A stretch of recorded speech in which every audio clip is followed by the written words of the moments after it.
আমরা ঋণমুক্ত ভারত অভিযান থেকে আজকে কাল রাত্রে ডায়মন্ড হারবারে একটি ঘটনা ঘটে। রিকভারি এজেন্টরা সাধারণ মানুষ যারা লোন নিয়েছেন তাদেরকে পরিশান করছিলেন এবং এখানে রমা দেবী উনি কালকে নিখোঁজ হয়ে যান।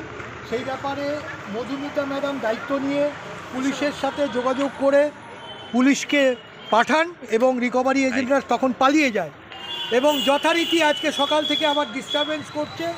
ওনার কাছে খবর আসে, সেই খবরের ভিত্তিতে আমরা আজকে ডায়মন্ড হারবারে এসে আমরা আজকে থানার বড়বাবুর সাথে অলরেডি ফোনে কথা বলেছি।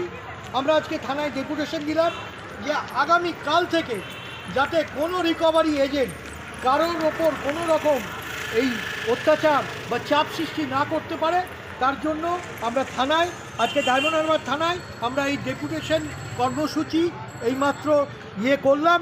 আমাদের